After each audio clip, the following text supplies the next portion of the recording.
Congratulations, you finally made it to 4 p.m. You know what that means. Happy hour. It's time to kick back, relax, and dive into the world of sports with the Young and Norvelle Show. Whether you're catching up on the latest scores, analyzing the big plays, or gearing up for tonight's games, we've got you covered. So grab a cold one, settle in, and let's talk sports. Here they are, Patrick Young and Terry Norvelle. Do you know it on a hump day edition? If it's hump day, it means we are at Twin Peaks. You fill that in any way you want. Hump day edition, the Young and Norvelle Show. Getting it on before Thanksgiving. Man, they've got a lot of stuff going on. Crowd coming in. I know a lot of you folks have people from out of town coming in, and there's a good chance that some of your people coming from out of town. Well, where they are from, they don't have a Twin Peaks. They're everywhere all over the country, but not everywhere. So you cannot go wrong. Load up your group and get them over to Twin Peaks sometime this holiday weekend, this holiday season. You'll be the man. I promise you that. The Twin Peaks girls are out and about right now, taking care of everybody with the great Twin Peaks hospitality, 29-degree draft beer, all kinds of stuff going on, including holiday bonus gift cards all the way through the 24th of December. Great stocking stuffer. They've got merchandise on sale. A lot going on, I'll tell you, right here in my hand. All the stuff going on. November and December specials here at Twin Peaks. Terry Norvelle sitting right here having a big time. We got a lot to cover. The college football playoff most recent poll came out. It doesn't matter, but it does matter. We kind of get an idea of what the committee is thinking. We'll go over that. Who kind of benefited? Who did not benefit from the most recent poll that was unveiled last night. We'll talk to Brent Beard a little bit later with some college football news and notes. I want to do a little college basketball look ahead. I think we've got Patrick on, and Patrick doesn't mind. Man, there are a couple teams that are really making early season moves. Auburn has had a great first couple of weeks of the basketball season. UConn, the two-time defending champions, they're on a 2-game losing streak, albeit to good teams and by short margins. But college basketball, I want to at least touch on some stuff that's happening. Alabama's had a good start. Auburn's had a good start. Kentucky's had a big win. We'll talk a little bit of college basketball. Not a lot out of Jaguars camp right now. Nothing really definitive on Trevor Lawrence. Will he play? Will he not play Sunday? Will they shut him down? We'll try and pick out some NFL news and notes, and we'll look back at some of our picks that we had this past weekend. Boy, Patrick Young, Zach Rothrock, Terry Norvelle, we all got roughed up in our individual picks. We'll go over those a little bit later. And, of course, if it's Wednesday, that means it is time to talk some sports medicine with Dr. Aaron Bates in the 5 o'clock hour, our sports medicine segment, of course, sponsored by Southeast Orthopedic Specialist. Zach, I'm not sure. Did you say we do have Patrick? Patrick Young? No, I don't know. We don't have Patrick. Not yet. Hey, Zach, not picking at you, big news from the world of women's basketball. South Carolina, Dawn Staley, the big dominant team, they I don't know if this really matters. It may even be a blessing in disguise. South Carolina had their 43-game, man, that's a lot of games to win in a row, 43-game winning streak. It was snapped. Now, they had to go way out to California to Pauley Pavilion. The UCLA women beat Dawn Staley. I didn't see the score. Was it a close game? Do you know? Or yeah, I think they only lost by like 8 points or so. But yeah, like you say, it's good to just go ahead. I mean, there's a lot of pressure with the undefeated season. Like last year, they handled not only completing an undefeated season, but also knocking off Michael Jordan and Caitlin Clark in the finals. Exactly. So yeah, they were able. I mean, it is probably good. I mean, credit Iowa State. They must be a really good a ball club. They must be able to handle the shoot well. I guess I don't know. I don't really know much about them honestly. But yeah. But it was funny. We were talking about winning streaks last week. I remember. I don't know. I don't know if it was UCLA men or somehow we were talking about winning streaks. Oh yeah. And then gosh, who was it? Somebody had. Oh, I know what it was. Gino Auriemma. Yeah, he broke the record. The all-time winning streak. Yeah. And in his illustrious career, he's won 11 national titles. He had two separate 111-game winning streak and a separate 98-game winning streak.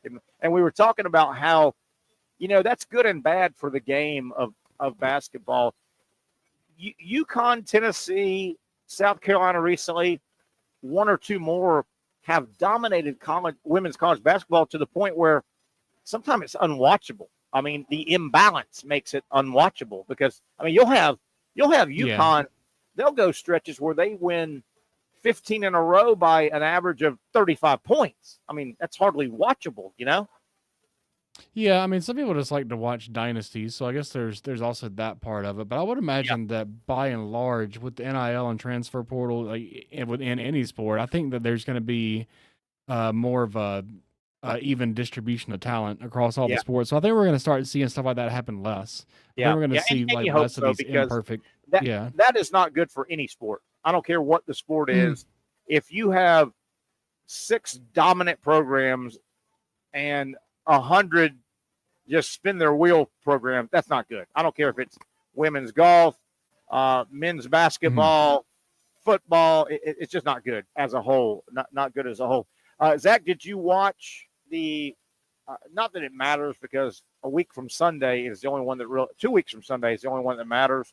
Did you watch the latest college football poll reveal? And if you did, what did you think? I can't get myself to watch their entire song and dance. I mean, I did kind of see the result. I mean, I saw that they got the Gamecocks 15 with Clemson 12, so that kind of feels like it's the biggest of that game. It's strange that game's got bigger implications, it feels like, than the Alabama and Auburn game. I thought that's never been the case.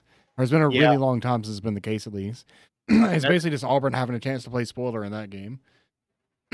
But yeah, it's good to.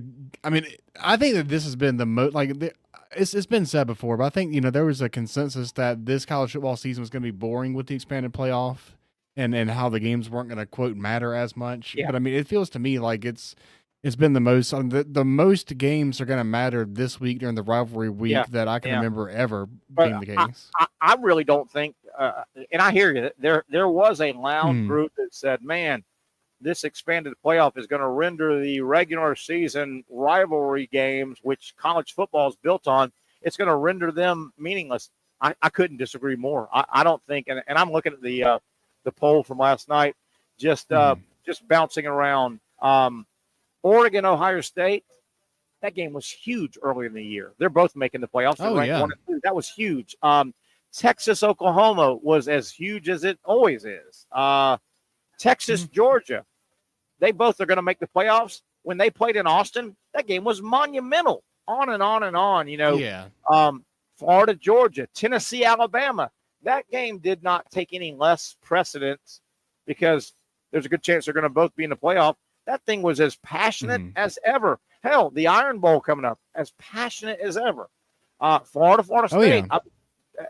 I don't think the playoff is taken away from the rivalries at all, and I did not buy into that. I didn't think. If anything's added to them. Yeah. Now, something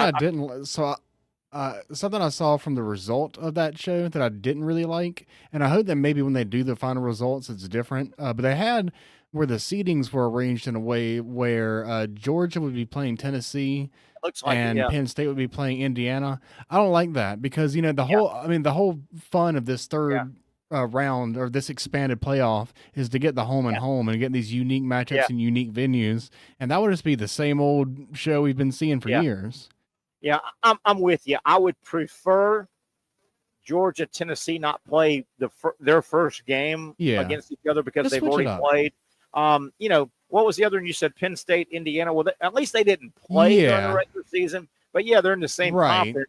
I would prefer that not happen. But you know what? On occasion, it happens in the NFL. I mean, on occasion, you will have, and I'm just pulling one out, but I know it's happened before. You'll have the Cowboys and Giants play twice because they're in the same division, and then they'll meet in the playoffs. They'll play 3 damn times. That's happened. Yeah. Some of it's unavoidable. The one thing that I have an issue with right now with the college football reveal is I keep hearing and reading the fact that one of the main criteria is strength of schedule, but I'm not sure I see that implemented. They talk about strength of schedule, but until I see, I look at right now, Notre Dame is 5th. They cannot get a bye because they're not in a conference, but they can host. Yeah. If you ask me, the schedule Notre Dame has played has been so weak, I don't see how you can reward them with even a host game. I think Notre Dame, because they're scheduled, it's almost like I said yesterday. I said, hey, if you put into law that your state has an electric chair for a penalty, right? If you are subject to the electric chair, well, at some point you got to put somebody in the chair to make it have any teeth. You see where I'm going with that, Zach? If you keep saying strength of schedule matters, but you never punish a team for having a terrible strength of schedule, then it has no teeth. And you look at Notre Dame, how they could actually host a game in the first round with that schedule, to me says strength of schedule is on the piece of paper, but they don't back it up. You could say the same with Penn State. Penn State is 4th in the country. They're going to get a bye probably. They may get a bye. Even if they're not going to go to their championship game. They still may get a bye. It would be hard to. I think you have to win the championship to get a bye. Yeah. Actually, you're right. If Penn State, but Penn State could easily host, just like Notre Dame. They could host. I don't think the schedule Penn State's played deserves a host. If they get in, I think Penn State and Notre Dame should be 10 and 11, not 5, 6, 7, 8 get to host. If you truly say strength of schedule matters, you can't keep rewarding these teams. Notre Dame plays nobody. Have you seen their schedules, Zach? It's unbelievably weak. Oh, yeah. I mean, then they had the loss to Northwestern. I've heard people argue that potentially should count for Northern 2 losses. Northern Illinois. Or Northern Illinois. Sorry. Yeah. Even lower on the totem pole. Yeah. I've heard people say that should potentially count for 2 losses. That's the thing. I don't really know how you weigh these things. I know there used to be this thing called the BCS, where there was a formula for this. Maybe we should potentially go back to that for figuring out this playoff. But yeah, like hey, you compared it to the NFL, how those matchups happen. But that's based on like a formula. Like they have tiebreakers and there's things that go places. This is all this is politics. This is all subjective. And then you look at the poll that came out last night. Indiana is 10.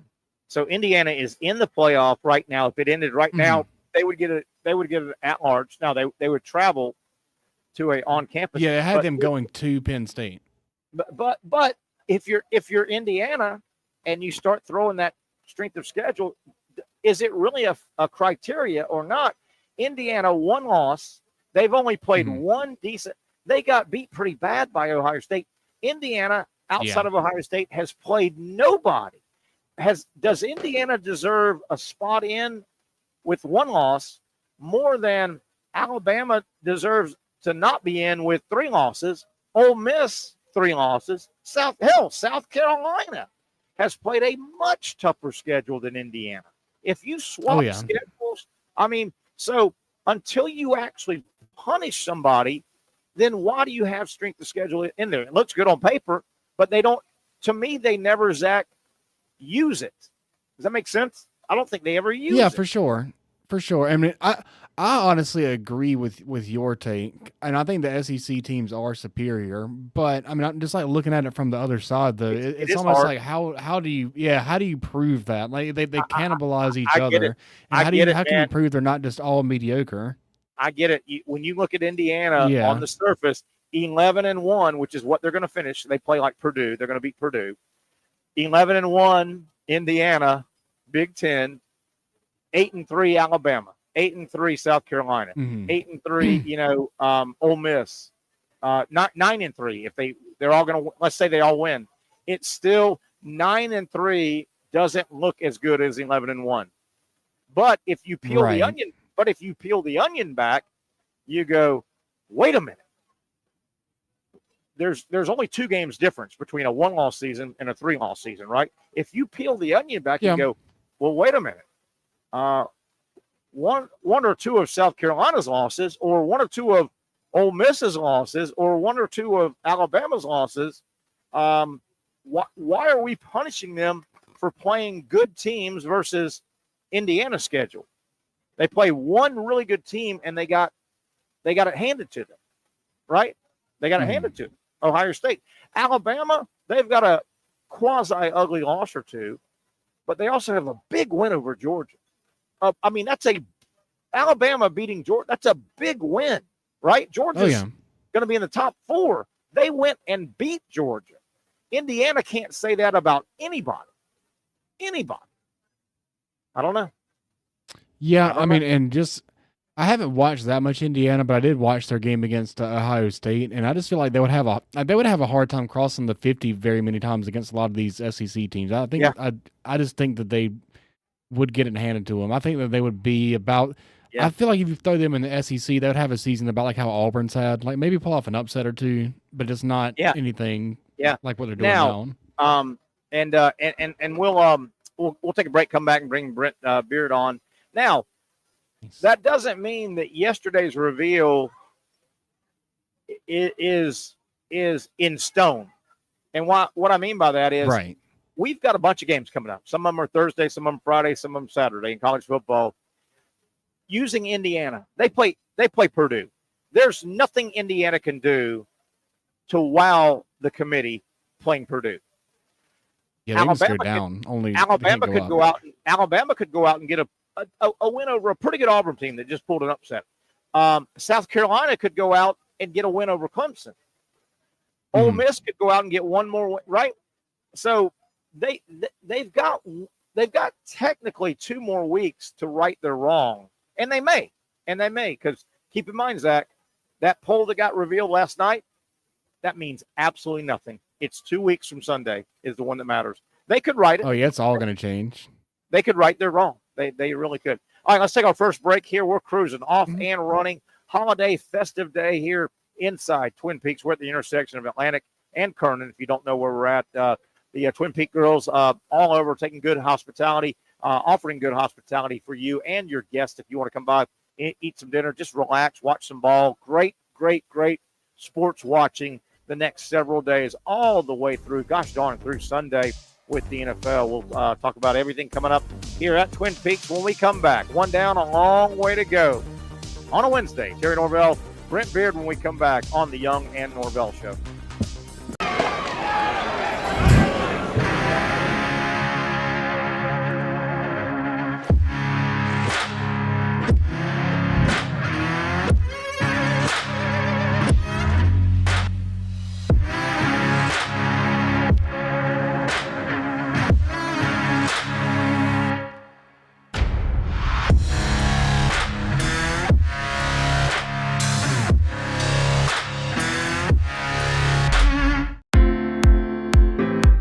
At Southeast Orthopedic Specialists, we know pain and injuries can stop you from doing what you love. This is why our board-certified orthopedic specialists offer the latest in both non-surgical and surgical treatment options and create a treatment plan tailored to your unique lifestyle and goals. So, whether it is a sports injury or that nagging pain that's keeping you from doing what you love, our team has the right treatment for you. For more information or to schedule an appointment online, visit our website. Finally, a family atmosphere, kid-friendly restaurant with a real sports bar feel. Bricks Jack's Beach features all of that and a large, climate-controlled covered patio with misting fans and heaters for all seasons. Mix in an extremely diverse menu that features the most quality and affordable steak at the beach, and there's no reason not to enjoy your next lunch, dinner, happy hour, or big sporting event at Bricks Jack's Beach, 300 2nd Street North in Jacksonville Beach. See you at Bricks Jack's Beach. You really got to hand it to him. Hold on. The previous play is under further review. I'm not sure what he could review, but okay.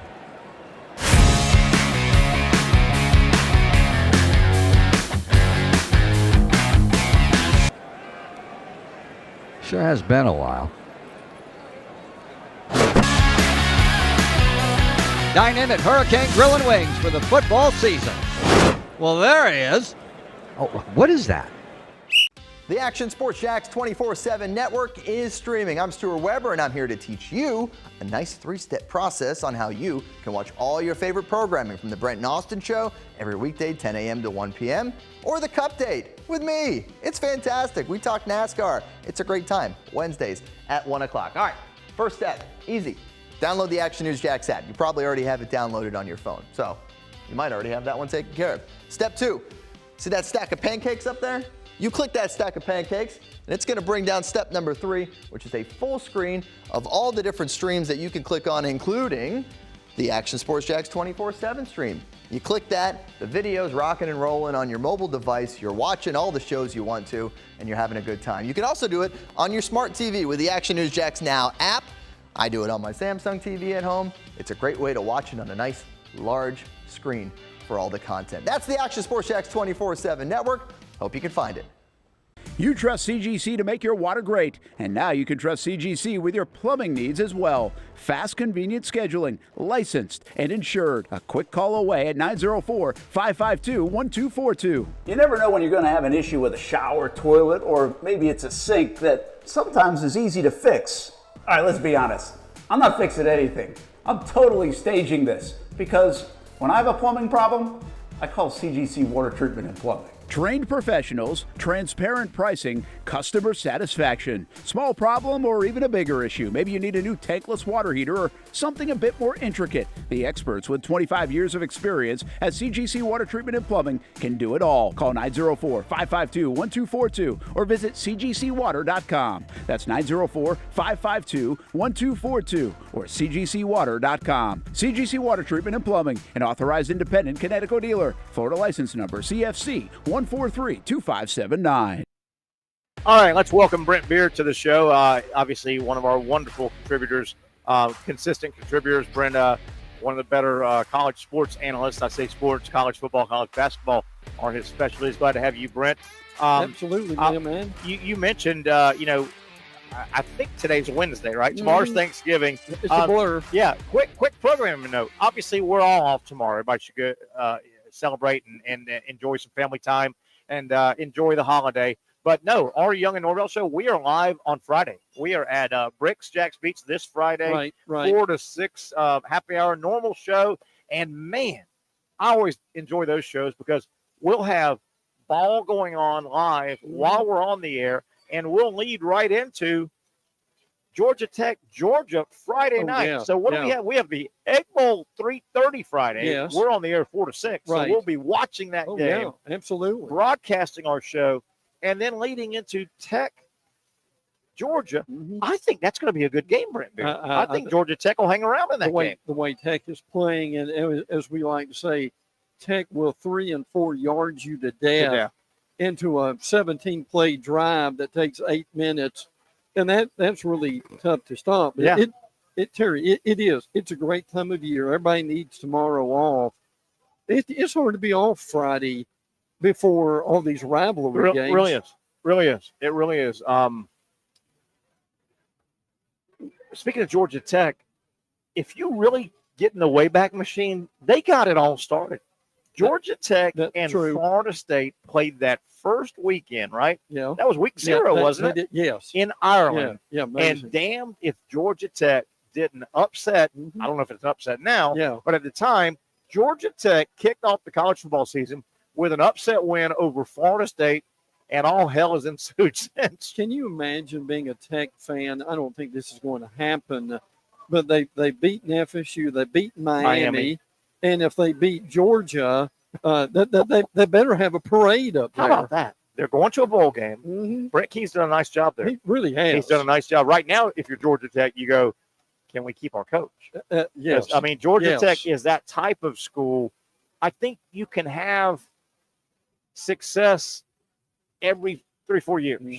You can have a couple of years, right? Yeah, I don't think it's sustained. Right. Don't you think his phone's starting to ring? Sure it is. Brent Key with the job's about to open. By the way, Mac Brown gets let go. We saw that coming.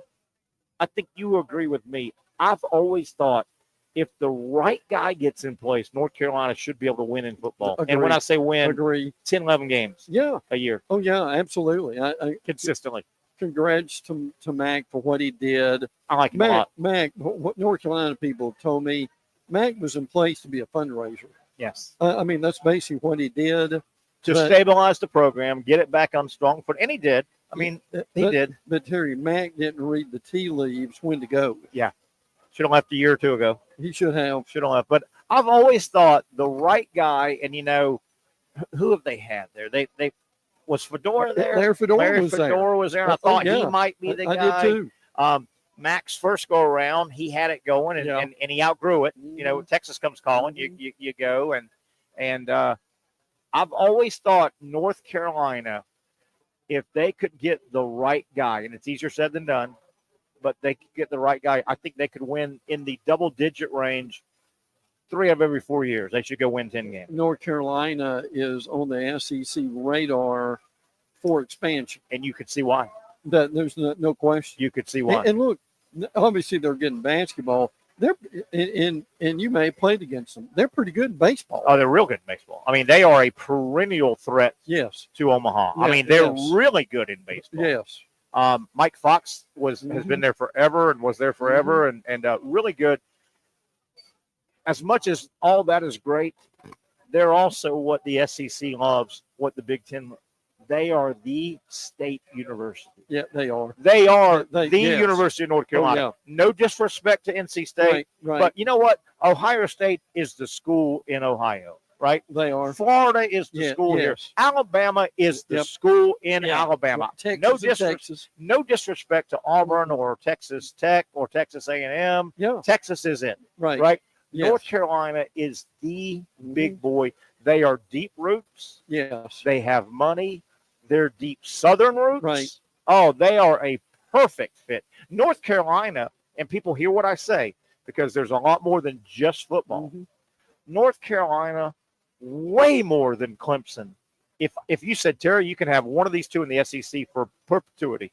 Yeah. Clemson, well, damn, they've won national title. That's great. I would take North Carolina 50 times in 50 chances over Clemson. And if you for the whole, right? Right. And if you get North Carolina, you're bringing Virginia or Duke with you. Yeah. Now, because Zach Rothrock may pull the plug, we got to say South Carolina is the school in South Carolina. Yes. Right?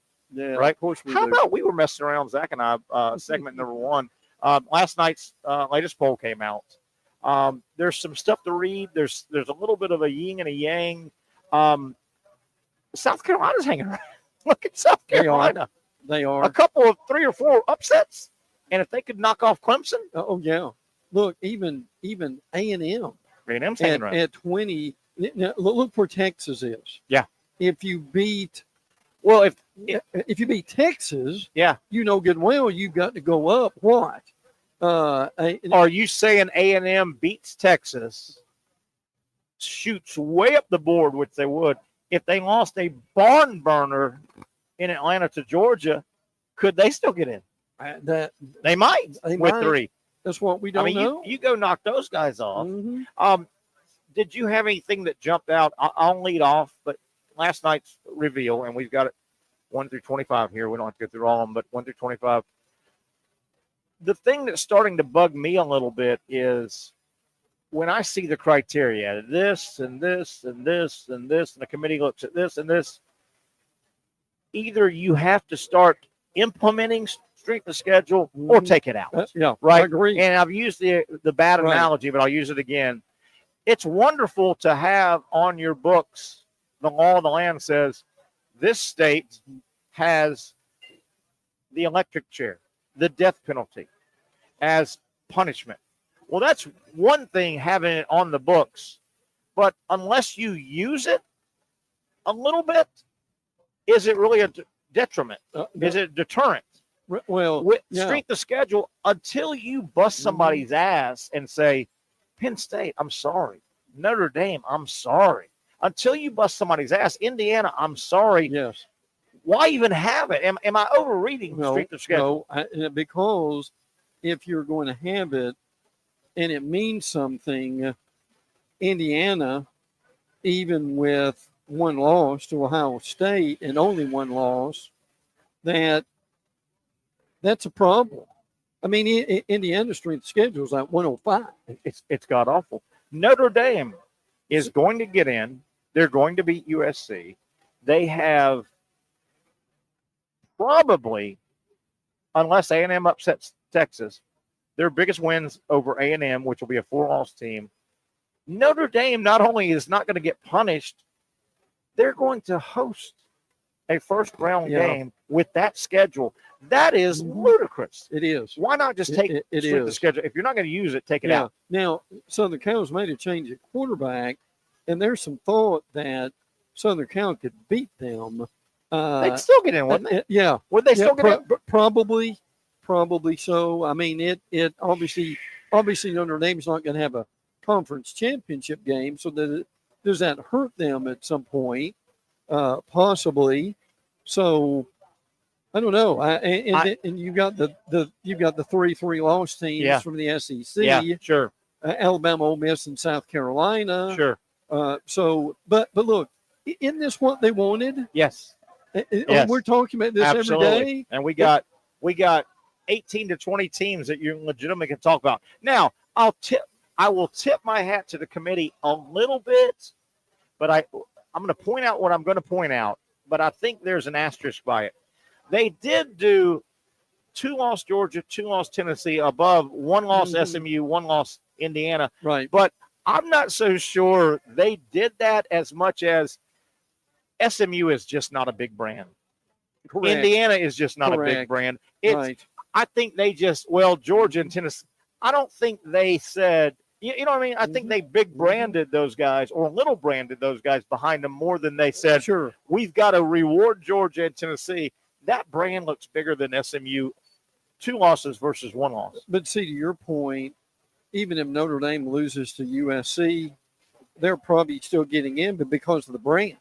Because and if Alabama gets in, if they beat Auburn, that's why they're going to get in, is you can guarantee in the playoffs, Notre Dame and Alabama are going to have 10 million viewers. Eyeballs. Absolutely. Eyeballs. You can guarantee that. Last night, I don't know if you were like me, I watched it. There was a basketball game on that drug on and drug on and drug on. I'm like, okay, the Maui Invitation. By the way, I want to get to some college basketball. There's a lot of neat stuff going on. Alabama, really Auburn, Kentucky, UConn's losing a couple. But, man, I'm watching basketball last night, waiting on the reveal show. And when the basketball ended, they said, hey, we're going to do a quick abbreviated because they got into their time. The basketball got into the time. But the first shot nauseated me, and I don't know if it nauseated you. The first shot when Reese Davis was introducing, all right, time to get to this week's. We only have 2 more weeks left. Let's get right into the college football playoff reveal show. And they had a big pullback shot of the committee in the big boardroom with 40 computers on one side and 40. That nauseated me because that's what we've got to get away from. We don't need even if we had a committee, I don't want committees. We got to get rid of committees. I think they crunch too many. Watch the freaking games and use your eyeballs to tell me who's better. And there's not. Yes. They crunch and double crunch and triple crunch. It nauseated me to see the committee in their big boardroom, and even though I think the committee knows the best for college football would be to have their playoff work like the NFL and it's settled by record, that committee wants to be useful. Yeah, I think they want to have their right. Sure, they do. They don't want to show that they're wasting their time. Yes, by doing this, it's amusing that we're talking about this. I was listening to Chuck Oliver today, who does radio out of Atlanta. Sure. He's real good. If you like Southern college football. He does a regional show that is appointment radio, frankly. He was talking about the same thing. He said what eventually is going to happen is we're going to come up with the analytics, a formula to be able to figure this out with the 12 teams, which is going to 14 or 16. And at that point, we won't need the committee. Yeah, the committee's got to go. That's the next step Well, bigger expansion is the next step, but the next step is college football's got to pare down to 60 whatever, get in divisions, and you've got to make it look like the NFL. The NFL doesn't have – nobody votes. Nobody meets. You know what? Not. The Cowboys and the Giants and the Raiders and the Chargers and the Ravens and the Dolphins. You know what they do? The Steelers and the Patriots, they play. Yeah, and they play. absolutely. And they play. And they have divisions. And they say if you win this division, there are wild cards, right? And I'm fine with wild cards in college. But there are built-in wild cards as well. But the NFL would disband before they said, we're going to have a committee of 28 people that chooses who goes to the playoff. That's ludicrous. But I'm telling you, that committee, they are going to keep their nails dug in as long as they can because they want to feel like they are college football. Sure. And they're not. Well, I mean, if you're going to change anything on that committee, have less ADs and more football coaches on it. Absolutely. We touched on Mac Brown. He won't be the last one. No. Certainly college football. I guess the Black Monday for college football is, I guess, Selection Sunday or the Monday after right there. Some of it's going to be this coming Monday. Some of it will happen, right? It'll happen soon. I think North Carolina's a nice job. It is. I think UCF will open up. I think Gus and UCF are going to shake hands. And they're going to be Do you agree with that? They're going to have a losing season. Yeah. And this will be another typical Gus year, to where they lose anywhere from 4 to 6 or 7 games. That might happen. Or Gus just might retire. Yeah. I mean, Gus is 60 now. I agree with that. I think UCF opens. Decent job. State of Florida. Now they're in a major conference. Right. South Florida's going to make a bowl game. Does South Florida use this year to kind of close that gap? UCF got away from South. Remember, they were like this. The war on I-4, they were both not in a major conference. UCF, built an on-campus stadium. Right. B, got in a major conference. So they pulled away from South Florida. This year, it's reversed. South Florida is going to a bowl game. Will that help? Will that help South Florida? And they are building an on-campus. They are building. You know that, right? South Florida is building. Will that help South Florida close the gap a little bit? Sure, it will. You would think? Yeah, absolutely. They, when UCF was doing well, they had Heupel there, and they had the Heupel. His offense was better at UCF than it's been at Tennessee. Agreed. Frankly, so that made it go. FAU, obviously, Tom Herman is gone. Yeah, that's open. I hear that they may get a pretty good coach there. Look, my first call would be to John Summerall, who is at Tulane. He was a former assistant at Kentucky. He was. Yeah, really well thought of at Kentucky. And that'd be a nice step for him. And Terry, what's Kentucky going to do? Yeah, I mean, Kentucky's they're guaranteed a losing season. It's stale.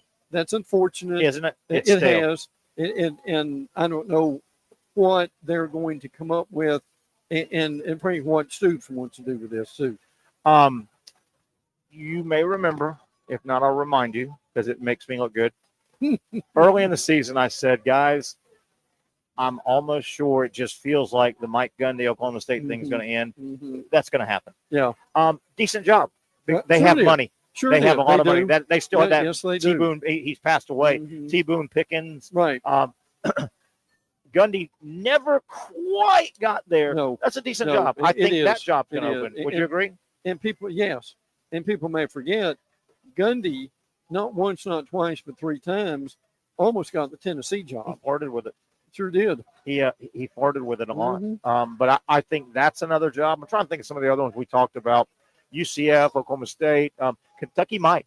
And I don't think Mark Stoops is done. No. I think it's just sometimes you need this. Sure you do. Sometimes you just need a shakeup. You do. Both parties, right? Absolutely. Yeah. Both parties. But if he leaves, they would. I think they try to get a deal with Summerall very quickly. Yeah. Summerall has done nice things as a head coach, but man, he was thought of so big at Kentucky. Oh, he was as an assistant coach. Absolutely. Kentucky's obviously it's in the SEC. Kentucky's not a terrible job. You're always going to be second fiddle to basketball.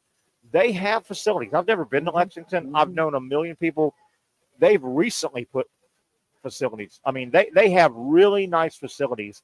Decent job. But the problem with Kentucky, you're knocking heads with Tennessee and Florida and Georgia and Alabama and Auburn. let me throw this out and did a podcast this morning with Travis Reier. We do one weekly. Okay. He made an interesting point. We're talking about the Arkansas game, and he said, I noticed at the end of the last Arkansas game, looking at Pittman, he looked awful. Really? I didn't see it. Is that, and what he meant by that was Pittman now getting somewhat up in age. Yeah. And these older coaches, this has got to be a bear to do every day now, and having to deal with all they deal with. Now, they're going to a bowl. Now, he could go out on top. He sure could. I mean, it's been a good year for Arkansas, hasn't it? They can end up going 7-5 and win a bowl game and be 8-5, and he literally would be going out on top if he did that.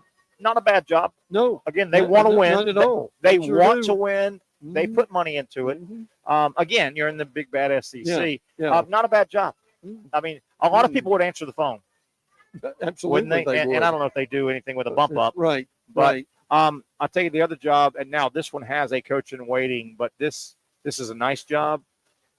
This coach, I almost wish would have left, even though he was happy where he was at. This coach I'm going to name, I wish he'd have left 10 years ago because I respect the hell out of this guy. He's going to make a decision within days. Kyle Whittingham at Utah. Yes. They've already named Morgan yes. Scalley. Morgan Scalley, the great defense coordinator, is the coach in waiting. Yeah. So it's not going to open up. But that's not a bad job. No. That's not a bad job. No. They go to the Big Ten. That's not a bad job. They have got a system there. They really do. That's SEC-like. They really do. And they know who they are. Well, They've got really a system, and they know who they are. Don't you like that? And their problem is bless his heart, their quarterbacks almost become a liability. Yeah. It is the problem, and they're trying to get him to come back for what, 6th, 7th year. Yeah. Poor Cam Rising. Mm-hmm. He was one this year. He got hurt again. Mm-hmm. He was pretty much as healthy as he could get coming in. Got hurt again in the first third of the season. Yeah. They went through 3 starting quarterbacks out for the year. Sure this did. year, it was tough. Right. As we go to break, and I want to look at some college basketball. Some of the jobs we named pretty marquee SEC, not just SEC, but somebody. Kentucky might open. Arkansas might open. Oklahoma State, nice job. How about if you're SMU? Are you trembling in your boots? Are you trying to? You're trying to fight off your coach? Absolutely. Brett Lashley. Now, see, they've already, and I don't know if he signed it, but they've already given him an extension. But you know raise. that's they don't mean a whole that's lot. as much as this piece of paper. Look, I just thinking out loud here. I wonder if guys like Dave Doran at NC State could it be time for him to move on too? I could see an Arkansas going to a Rhett Lashley if Pittman says, "Okay, and Pittman's done a nice job." I mean, he came in, took it.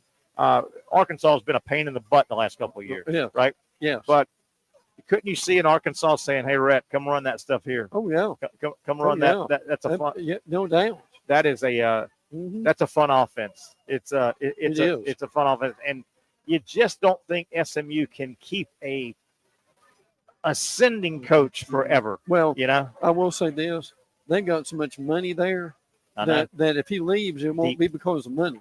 I spent some time in Dallas on some work and stuff, and was there for a while, weeks, and got talking to a lot of people, and man, there's money there. We got talking, and they were pointing out. I mean, SMU, all those Texas schools have money. Remember, we talked about. I mean, think about it. We talked about this the other week, and I actually misnamed the conference, the old Southwest, and I called it the Big 12. The old South. How big is the state of Texas, and how good? Remember the old Southwest? They had like 9 teams. Oh yeah, 8 were in the state of Texas, and Arkansas was the only one. I mean, think about that. How? Oh yeah, you better be a big boy. Texas Tech, Texas A&M, Houston, SMU. Yeah, 8 of the 9 were in the state of Texas during the heyday of the Southwest Conference. Now Dave Aranda is going to come back to Baylor another year. That surprised you? Surprised me a little bit. Yes. Now, I like Aranda. I'll say this: Aranda, Aranda, as far as a D coordinator, almost has no peer. No. So, and I think that's his position. I think he needs to get back to. I thought he'd lose the job this year. As we get a break, we'll come back. I want to talk some college basketball, but just I might have been riding down the road today or yesterday, and just kind of this was. I went, what? A tiny bit of talk. Marcus Freeman, NFL. Have you heard that at all? Marcus Freeman, NFL. That must be agent driven. I wonder, Marcus Freeman. But I mean, Notre Dame, if it opens up, I mean, now that would change things considerably. Yeah, Notre Dame, Marcus Freeman, NFL. And see, we don't know, and this is part of what we've been talking about, how many of these guys are just tired of it. And they've had all they can take, and we may get some surprises with that. Could be. Let's take a break here. Come back, do a quick college basketball and look around. Man, a lot of stuff going. It gets buried. It gets buried this time of year. Great and it's basketball. their own fault too. Yeah, it really is. Great basketball going on, and some teams, some SEC. Man, Auburn and Alabama have had hellacious 2 weeks. Really good 2 weeks. Tennessee, Kentucky has a big win. We'll talk some college basketball, and then top of the hour, second hour. Sports medicine with Dr. Aaron Bates from Southeast Orthopedic Specialist. It is a Hump Day Wednesday edition. The Young Norvelle Show continues right here, live from Twin Peaks at the intersection of Atlantic and Kernan. For those dealing with pain from a sports injury, arthritis, or spine condition, Southeast Orthopedic Specialists offers innovative new non-surgical options. Our regenerative medicine treatments, including platelet-rich plasma and other regenerative treatments, use your body's own restorative cells to aid in treating injuries. These procedures are performed in our offices and typically require minimal downtime. If you want to get back to doing what you love, our regenerative treatment options may be right for you. For more information or to schedule an appointment online, visit our website.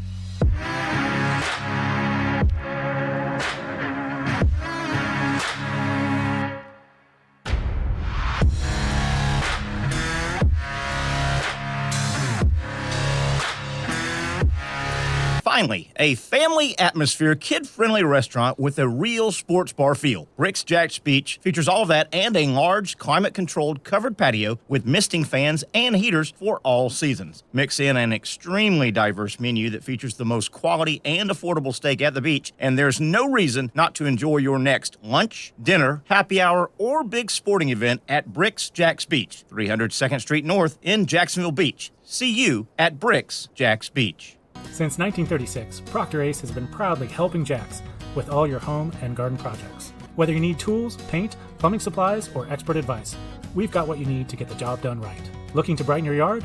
Visit our garden center for plants, tools, and everything to make your outdoor space flourish. You're not just shopping here, you're part of our community.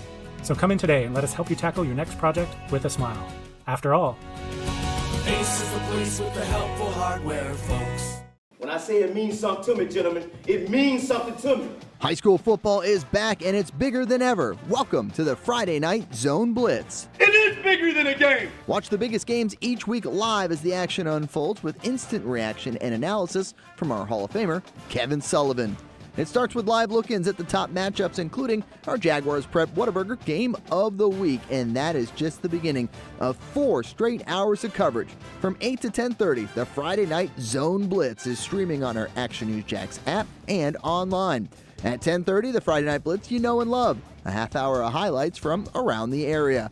11 o'clock, we shine the spotlight on the bands that pump up the crowd. 11:15, it's time to blitz through the highlights online and on air. Then 11:35, back to the stream to break down the night's results with a reaction from local coaches. 4 straight hours of high school football on the Friday Night Zone Blitz. Only on Action Sports Jax 24/7.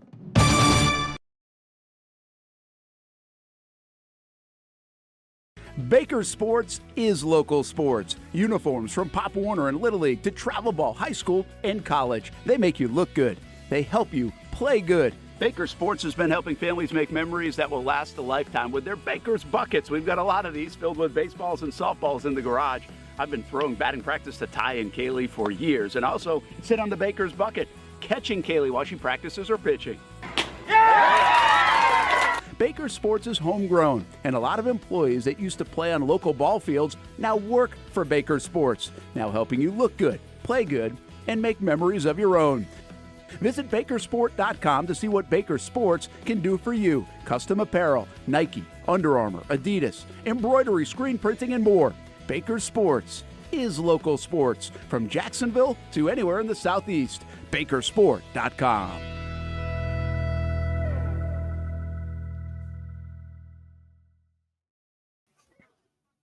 Oh, good looking shot. Looks cold right there. Looks like it's going to snow. I don't think we've got snow in the horizon. Another warm day or so, and then it cools off as we welcome you back to a Wednesday edition of the Young and Norvelle Show here on Action Sports Jax. Terry Norvelle, Brent Beard, Zach Rothrock producing. We'll talk some sports medicine in the second hour. That overhead shot, though, looked cold, looked like snow. Well, it's coming this weekend. We got Friday. It starts dipping Friday. Yeah, it's near 30 at one point this weekend. I think we're good through Thanksgiving, right? Decent. Yeah, the Thanksgiving is going to be tomorrow. Tomorrow's going to be pretty warm. Yeah, pretty warm, and then it drops off considerably for a while. I think we're going to have some cold weather. College basketball, it gets buried. Let's touch a little bit of college basketball. It gets buried this time of year, but just on the surface, man, some teams. Alabama's had 2 or 3 really good ranked wins. They beat teams. Auburn knocked off Iowa State. They Auburn's playing tonight against North Carolina in the Maui. Iowa State was ranked like 4th in the country. They knocked them off the other day. They've got 2 or 3 highly ranked wins. Kentucky got Duke. Yes. The SEC is off and running, man. If people didn't see the Alabama-Houston game last night, that was an absolute street fight. Yeah. The defense was unbelievable. They went to overtime. Alabama wins. But look, and Alabama plays North Carolina next week. Yeah. Tennessee's had some nice wins. Yeah. I had some notes here. Memphis. How about Memphis plays Auburn tonight, finals of the Maui Invitational. Right. Memphis knocked off UConn, the back-to-back defending champions. UConn's lost 2 in a row, by the way, to good teams. Auburn's got wins over Houston and Iowa State. Kentucky beat Duke a week or so ago. Tennessee beat Baylor. Duke beat Arizona. Bama beat Illinois and Houston. Marquette has knocked off Purdue. Boy, the top of the SEC looks like it's going to be as tough as we thought. Listen, let's talk about this Hurley situation. Listen, Terry, Hurley has been having to be drug off the court about to attack an official for really twice this week. Really upset with some late season game calls.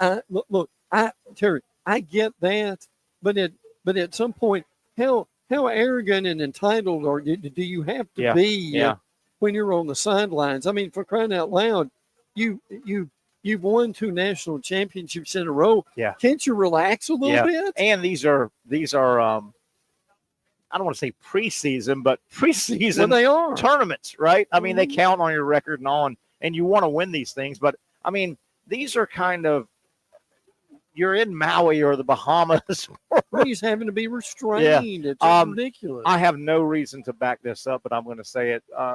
Danny Hurley, the coach at UConn basketball, they've won back-to-back national championships. They're really good this year.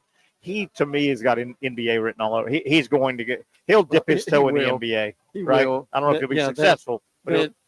That ego will get him in the NBA at some point. I think so. Also, last night, Patrick, when he's on the show, we're talking college basketball, he likes to pick at, and I agree with him, he picks at Virginia basketball. Right. Virginia has historically, obviously, Tony Bennett, who just stepped aside, he won a title 5 or 6 years ago. They won a national title. He's a good coach. But Virginia under Bennett, they play that grinded out. Oh, yeah. Every dribble, every possession. Right. Last night, waiting on the college football show to come on, the game ahead of it was Memphis and Michigan State. Right. And I've always liked Tom Izzo, but man, do I have trouble watching Michigan State. It's tough. They grind every dribble of every possession is a grind. It is. With Tom Izzo's teams. Yes. And I mean, you watch 2.5 hours of Tom Izzo basketball and you're like, even if you're not a Michigan State fan. Yeah. Am I wrong? No, you're not. And listen, imagine if Michigan State played Virginia. Would that be 42-40? Oh my goodness. Oh my goodness! But man, I'm watching Izzo, and Izzo's a Hall of Famer. He's great for the game. He stayed in college basketball. He did. He could have gone and dipped his toe. Absolutely. Probably would have failed because he's not in. But he stayed with college basketball. He's been a great statesman. But man, he's one of those coaches that can grind a game. Really can. Just grind a basketball game. And that's a lot of the problem. I had a college basketball broadcaster tell me, he said, I'm getting tired of this because these coaches they've got to control every dribble. Yes. Now I'll tell you this, we're watching Tom Crean up here. I tell you where Tom Crean needs to be is right there. Yes. He doesn't need to be coaching. He needs to be right there. Tom Crean, who, by the way, he had Dwayne Wade at Marquette. Okay. He was at Indiana. Tom Crean, game day, sideline, can't coach his way out of a weight. Paper sack. It's like Mike White at Georgia. He can talk it. He's a terrible coach. You're so right. He needs to stay right there. Did you mention Florida plays tomorrow? Yeah, they do. They sure do. The Gators are good, man. The top of the SEC is real good.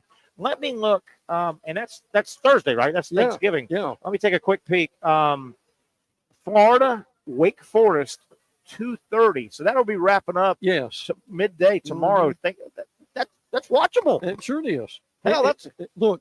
They've got Terry. They've got the Giants and the Cowboys. Would that be 3-2? Whew. Yeah, that's your midday game. Yeah. That'd be a lot of people taking naps during that game. Wow. I can assure you I will that. watch Florida Wake Forest football way over. Oh yeah, that middle game. Lord. Well, we got 3 games tomorrow. Right? By the way, don't you hate the way college football knuckled under to the NFL? And I get it. Yes. There should be the Egg Bowl should still be Thursday night. I don't care if the Egg Bowl is opposite the third of 3 NFL games. At night. The Egg Bowl, Ole Miss, Mississippi State, is supposed to be 7:30. Yes. Thanksgiving night. It's supposed to be cold, either in Starkville or Oxford. Right. And I don't care what their records are, but you're supposed to be eating pumpkin pie and watching the Egg Bowl with a glass of milk. And watch Sylvester Croom with a Mississippi State flag running up and down the field on. You remember that? Yes. That's one of those. It just fit where it was at. Records be damned. I could care less what their records. But I mean, that was appointment TV. It was Thursday. Absolutely, it was Thanksgiving night. The Egg Bowl. What a shame. It's the next day. Well, to your point, and listen, it's not like these Thursday night games aren't even on primetime TV anyway, are they? I mean it's what is Amazon or I guess or it's not Hulu, but it's streaming. So if you're on ESPN or whatever, what are you hurting? I'm not so sure.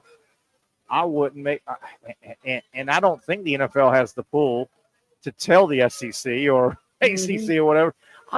Man, if I'm a pro, I could name you 10 to 12, maybe 15 programs, SEC, Big Ten, ACC, that could benefit, even if you're opposite an NFL game. Absolutely. Thursday night TV. Yeah, because there are a lot of people who aren't going to watch the NFL. And I get it. You're not going to grab Alabama. You're not going to grab Florida or Tennessee. I get it. But, man, if you're Kentucky football.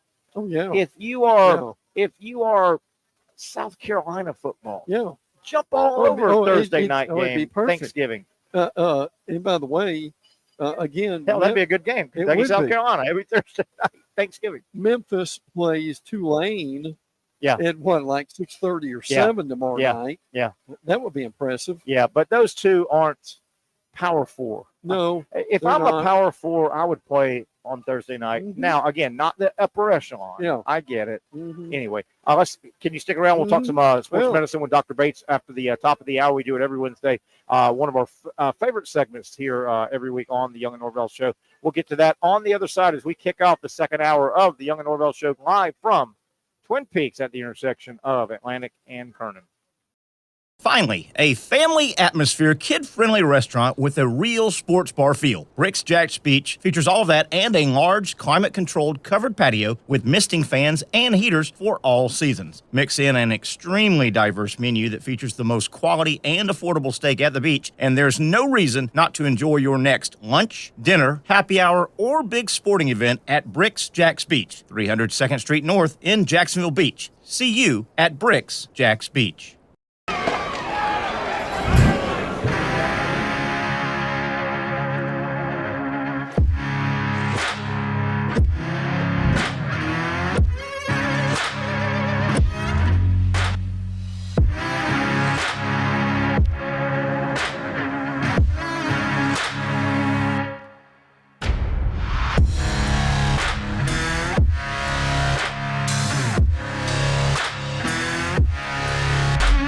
For over 20 years, Southeast Orthopedic Specialists has been providing the highest level of orthopedic and spine care to patients throughout Northeast Florida. Now, we're making that same great care even more convenient with Southeast Orthopedic Specialists Direct, a walk-in clinic where you can be seen for pain or injuries with no appointment needed. Staffed by orthopedic physicians and specialists, we offer everything from diagnosis and treatment to imaging and bracing, all with no appointment needed. For more information, hours, and locations, visit our website.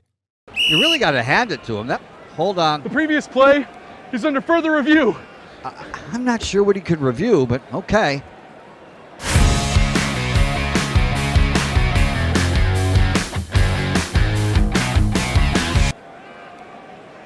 Sure has been a while. Dynamic Hurricane Grill and Wings for the football season.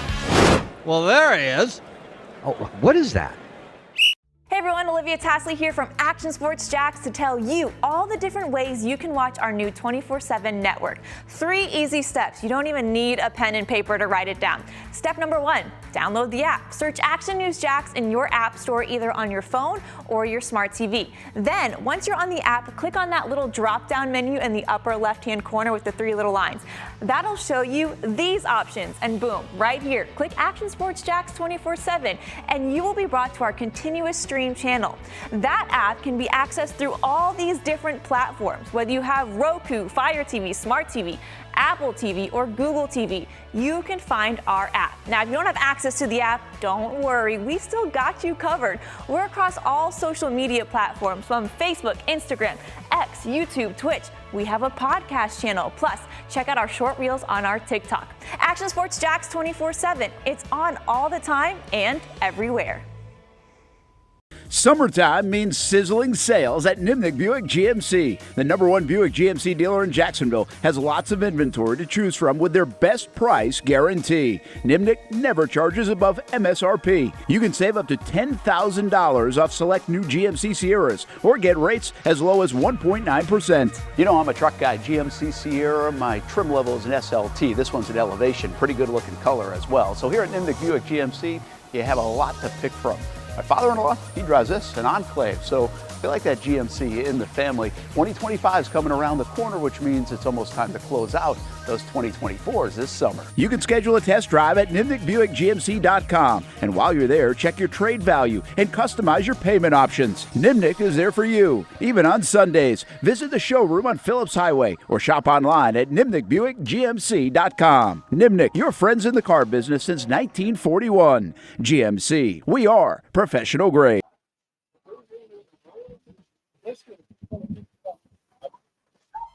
There's that cold weather shot. Looks like snow there. Brent Beard, sit down as we welcome you back, kicking off the second hour of the Young and Norvelle show coming to you from Twin Peaks. Did you see that shot? You keep missing the shot. It looks like snow. No, I've seen that shot. That's a great sunset shot, by the way. Santa's ordering up some snow here. I'll tell you what, it may be cold enough this weekend where we may get some. I've seen Santa around town. He knows he needs to get up north, doesn't he? Oh, yeah. Well, he's down here messing around. Get up north, Santa. I'm sure he's delegated a lot of that stuff. I guess he has. Frankly, so he'll be ready. And being politically correct, Mrs. Claus has to do some work now, right? I mean, right? Got to give her some work now. Yeah. And by the way, has Kendall said, Dad, I need a list, Dad. Have you heard that yet? No, I haven't. I know we got Dr. Bates. We'll get right to him. But, I'm having a little issue with this daughter of mine. She's Oh. moved out with her and her boyfriend are very, very serious. And left the dog. Yeah, and that's fine. But normally the last 5 or 6 years, she's been very easy to buy for because normally there's kind of, it's been a concert. There's always some kind of big concert, One Direction or something. Yeah. And Dad will just go in and buy two, even if it's in March or April. There's no concert, and she won't let me know what to buy her, and I just don't want to do the cash thing, even though cash is king, and she lives on her own. She's not turning it down, is she? Yeah, but she won't tell me what to buy her, and there's no concert coming down the pipe. And well, maybe Dr. Bates has some answers. Maybe I do. I think we got Dr. Bates here talking some sports medicine here, Doc. How the heck are you? Got issues with the daughter. I don't know what to get her for Christmas. She's almost 25 now. What do I get her, Doc? Yeah, man. I got the same problem. I got 3 girls, we all do. 3 of them, man. Yeah. There's normally One Direction, or then she got into this K-pop or K-bop. There's this Korean. Did y'all hear about that? These Korean bands got real popular. Korean boy bands. Yeah. I could generally buy her 2 tickets to whatever the big concert is, and her and her girlfriend, but. She's dating a boyfriend now, so they're serious, and so there's no more of these boy crush bands, kind of, Doc. There's no boy crush bands, so Beth Mowens, by the way, Beth Mowens, yeah. Sorry, Doc. Before we get into some sports medicine, Dr. Bates, of course, from Southeast Orthopedic Specialist. Towson State. I know Maryland took a loss, right? How Towson? Yeah, they took a loss. Towson won. They finished the season 7-5. Not too bad. No postseason at all. Is there a little bowl or anything to go to? No. The FCS, they'll start their playoffs. This week. That's what it would have been if they would have won the conference. Yeah, 7-5 is not bad. I know one of the 5 was to Cincinnati. I mean, that's a Division One. Another was to North Dakota State. And North Dakota State, who's as good as anybody. Yeah, that's true. That's not a bad year. No, not at all. Not a bad year at all. Definitely respectable. Yeah, really good for people that don't know. Doc played for Towson State, the Tigers. Doc, obviously, 3rd week in a row, we want to lead off, and Gator Nation wants to now, unbelievably, hear you say, with a full additional week. Lagway ran a little bit Saturday. He wasn't full go, you could tell, but he did stretch it out a little bit. Doc, being serious, with the hamstring, Lagway going into Saturday night's game in Tallahassee, barring a setback this week, how close would you think that hammy is? Now, he pulled it or whatever on November 2nd in Jacksonville. Today is the Georgia, Florida. Yeah, Georgia, Florida. So today's the 27th. What are we looking at? 3 full weeks going into 4. How close theoretically could he be to as close to 100% as he could get that thing? Well, I think he's extremely close just based on the fact that he's played the last 2 weekends. And each time that he's playing now, you can see him run a little bit more. Absolutely. Each time, so he's getting more comfortable with it. Based on the, I guess they call it grade 2 hamstring strain, like I said, it takes like 4 to 6 weeks to come back, and he's probably right around the 4th week now. So I would imagine he's pretty close to 100%. What would UF's doctor, medical staff, what would they have him doing this week? Week 4, is he ultrasound? Is he massage? Is he hot, cold, ice, rice? What would he be doing? I think all of that to reduce the inflammation in that area, but also keep him loose. Don't let the hamstring get too tight. Work on some core stuff. Also work on some stuff on the field. Some pivoting, cutting type things, drills, just to get him used to doing that. And so, if he gets into a game type situation where he needs to do that, he's already kind of done it on the field in a controlled environment. Dr. Bates, after seeing this for with college football games over and over again, when a player gets hurt, they take him off the field and they go to the medical tent. Okay, I have first question, then I have follow up. First question is, what do they do in the tent? What is in there to help them examine what's your gut as far as what is there and what do they do in the tent? So basically, the tent is just a cover to help us be able to talk to the athlete. Yeah. Kind of get the gist of where the pain is. What was the injury? What was the mechanism of injury? We couldn't see it. There's a lot of things going on at one time in the play, so we can't see 90% of the injuries. Yeah. And then do a good exam, whether that's an exam on a knee, a shoulder, a wrist, or hip, or whatever, without somebody peering down on you. And so the basic gist is to try to get, the immediate history of what happened, and then to get an evaluation so that we can get a diagnosis. And then from that diagnosis, determine, okay, whether they can continue to play. Do we have to sit them out? What else are we going to need to do to try to get them back on the field at some point? Right. Because we need to give the coaches an answer as to, okay, can somebody come back in? Yeah. Basically. And, Doc and Brent, not that it was earth-shattering, an Albert Einstein decision, but putting a medical tent on the sideline hasn't always been the case. That's only been 10 years or so. Or less. I'm guessing maybe even less. But when Brent was asking that, Doc, the other thing that came to my mind is there's a time issue. Before there were tents on the sideline, to get a thorough, you'd have to walk or drive that all the way into the locker room. There's a time issue, right? Yeah, it's much more timely to get in there, like you said, get the prying eyes off. But you don't have to go unlock the locker room, get the player all the way. I think there's a time issue with that tent on the sideline. Yeah, isn't it odd that we didn't think to do that until about a decade ago? Really? Yeah. No, exactly. I mean, I think but it does really help us, all the medical staff, kind of figure out what's going on. They can also, have some ice or some, athletic training modalities in there to give them a quick, cleat change or a taping of an ankle or a wrist or something like that, where the eyes aren't peering on you, and if they go back in, they go back in. Yeah. Let me follow up with that real quick. Okay, they've been in the tent, they've done the exam, and they see that they need more information or more treatment is needed, and then we see the guy either walking off or helping him off or whatever. What happens next? Where are they taking the player? And what's available in that locker room area or whatever that can help them further? Well, it depends on what level we're talking about and what arena, what stadium we're in. Fair enough. Yeah. Okay. A lot of the stadiums will have an X-ray machine, whether it's a portable X-ray or just a regular X-ray machine, right, to get on-site X-rays. That's basically what they're going to do, because you don't have the X-ray machine under that tent, right? So you can't do that. Yeah. And so if we deem it necessary to leave the tent, leave the sideline to go in, that's a higher level of care, basically. Would there be, when you mention X-rays at the stadiums, NFL or high-level college, obviously they got X-ray machines there in these big-time stadiums. Would there be a house? What do you call the guy that reads the X-rays? Radiologist? Would there be a house radiologist, or can you doctors read enough for the quickness? How would that work? So 95% of the sports medicine docs on the sidelines are orthopedic surgeons. Okay. And that's what we do every day, is we look at X-rays. Okay.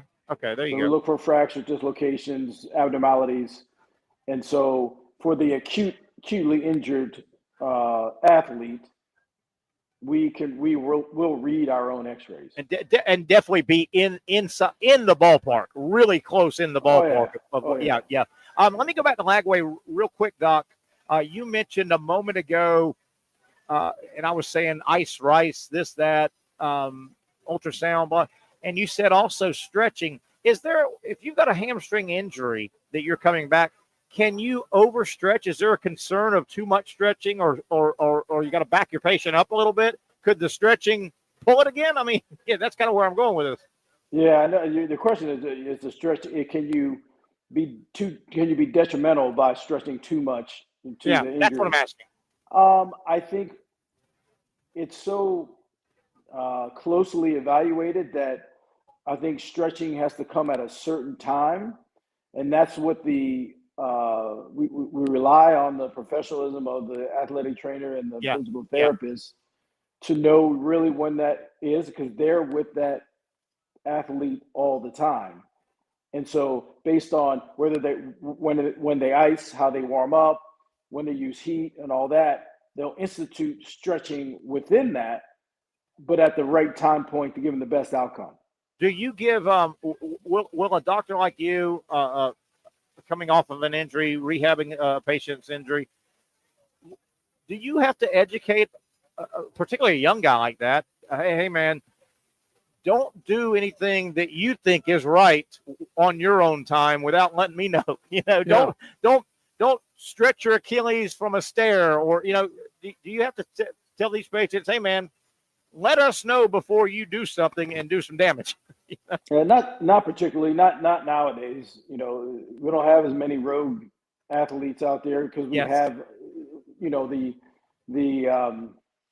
availability of medical staff is a surplus nowadays compared to 20 years ago, and so or 30 years ago. Yeah. So they come out knowing that you need to listen to the medical staff as to how you rehab a certain injury, what to do and what not to do. You got to listen to the medical staff on those fronts as well, because they're always, there was a time where the athletic trainer was only around for a certain amount of time and weren't around all the time. I remember that. Hey, trainer's going to be in Tuesday, Thursday. Yeah. Meet him at 2:00 in the. Yes. And now they're around all the time. So they're there to answer any question, to give hands-on and all that.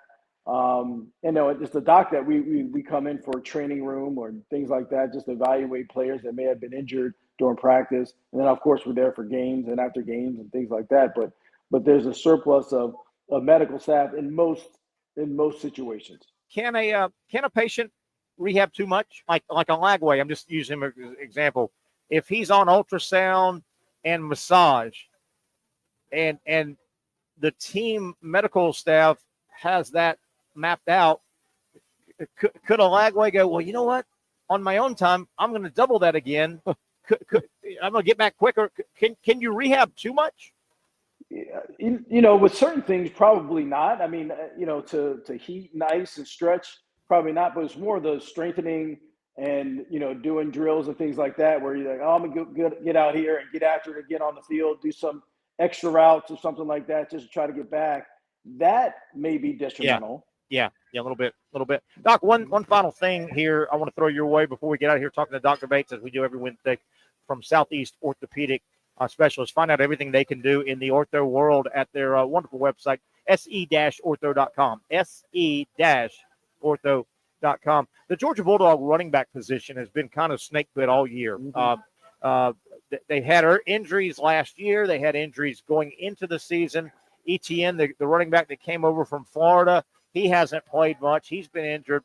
They're getting a running back, Roderick Robinson, I think is his name, big, highly recruited kid. He's been out since August.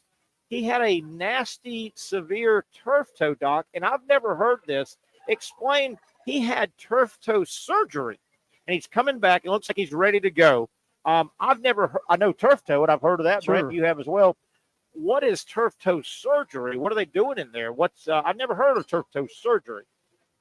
Well, first you have to understand what turf toe is. And so turf toe basically is a sprain of the ligaments on the bottom side of the big toe. Right. We call it the MTP joint, the big toe there, by a hyperflexion or hyperextension of the toe pushing off on the turf or the grass or something like that. And it kind of sprains that area. And so there's different grades of that. There's kind of a stretching, which is a grade 1.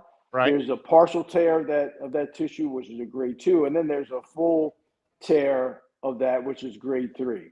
And typically we reserve surgery for those grade 3 tears, but only really in high level athletes and in the chronic situation where somebody's not really getting better. All right. If you were to have a grade 3 tear of your MTP joint, your big toe, of a turf toe injury, the likelihood of you getting surgery without an enormous amount of time with trying to get the thing to heal and scar in on its own is very low. Okay. But this guy's trying to get back to play. And so, right. And so there is a surgical procedure that is done to try to repair that ligament. So you're trying to get soft tissue then to heal back down to the bone where it was torn off. Ooh. And that healing can take up to about 3 months, so 12 weeks or so. But then there's another month to 8 weeks where you need to kind of rehab and get stronger and all of that. And that's about where he's at time-wise. I mean, this happened, I think, in August. 16 weeks. Yeah, about four months or so. That's the average time it takes to get back to play. Oh. I know that big toe, you don't really think about how it comes into play until you've got a little big toe bruise or a bruise or whatever. Man, that big toe is, I guess it's kind of like a thumb injury too, It's just, man, that thumb, I mean, your ring finger, your pinky finger is one thing, but boy, that thumb. Oh, it is. But that big toe, man, I've had a little soreness here and there over the years, and you go, ooh, my balance, my push off, and everything. Oh, yeah. Exactly right. One more, Brett? Yeah. Well, one quick one, Dr. Bates. How coveted a position is it to be the orthopedic surgeon for a high-profile college or an NFL team? Is that a decision strictly on the organization? Is that something that you tell somebody that you're interested in it? How does that work? It's pretty complicated. Yeah. Most of us, and what I think needs to happen is that we think of that type of job almost as a hobby. Mm-hmm. Because the time that you spend away from your office, sure, it doesn't make up for the loss that you have there. Now, it's a hobby and it's a marketing. Sure. There's value. As well. There's marketing value to that. There's certainly value. I don't know how you can evaluate that or assess that appropriately, but yeah. So that's the way I think about it. Yeah. And so but it's fun. It's fun to do. Sure. And to be around the guys and all that, and kind of taking care of those injuries. And if you're already going to be taking care of those injuries anyway, why not go and travel? Yeah. But then it can, if you have a young family and you're doing a lot of traveling around the country and the world and whatnot, it can be a strain on the family as well. I could see how, and I don't need to know numbers or anything. I can see how you would quasi lose money by spending so much time with the team, and you're probably getting a flat number, but you're so much time with the team. But yeah, you're right. You probably weigh the other ROI, not just dollar bills, but ancillary dollar bills. Yeah, interesting. All right, Doc, I think that's about it. What about the last 2 weeks of the Gators, man? What about that rebound for Florida football? My God, I didn't think I was going to see that this year, but no, definitely Lagway has been a spark. Yeah, you may get some calls for some bruised egos from Seminole fans coming up Saturday night when Florida goes over there. I think Florida's going to have more fans in the stands than FSU. Yeah, probably. Their stadium this year, right? FSU stadium's under it's being renovated, so they only have 55,000. And a night game in Tallahassee, 2-9, and there's a good chance if Florida's winning big, it'll be about 30,000 Gator fans doing the Gator Chop all night. I can see a lot of Knowles not making that drive over there. Yeah. Doc, that's a nasty night game drive home, win or lose. It's just a tough. Tallahassee's in the middle of nowhere. Anytime driving on I-10 is nasty. No doubt. That is a brutal drive, especially at night, especially if your team's 2-9, and you may get beat pretty bad by your rival. Who knows, though? Anything could happen. Thanks, Doc. We'll do it again next week. Thank you, Doc. Have a good Thanksgiving, buddy. Good Thanksgiving. Too. Take care now. Appreciate it. That's our buddy, Dr. Bates. Boy, he's a sharp dude, man. He is. He's a sharp dude. But as we go to break, and I'm not sure if you can hang around another second. Yeah, I can. This doesn't matter, but I think there'll be more Gator fans in that stand. I would agree with that. Absolutely. Brett, let's go to break, but let's do some math. 55,000 due to renovation. They're 2-9. Yeah. The game's at night. Right. Tallahassee is nowhere near a big city. Everybody that goes to the game, obviously, Tallahassee feeds them some. Yeah, sure. Right? But Tallahassee's not feeding FSU 40,000 fans. So a lot of fans are driving from Jacksonville or Mobile or somewhere, right? Night game, good chance your arch enemy rival may put a knot on your head I don't think a lot of Seminole fans are going to that game. No. Brandon, am I wrong? There may be 25,000, 30,000 Gator fans in that stand. There's always 15 to 20. Yeah. There'll be a lot of Gator fans tomorrow night after Turkey and watching a few games. Our buddy's going to turn to them and say, hey,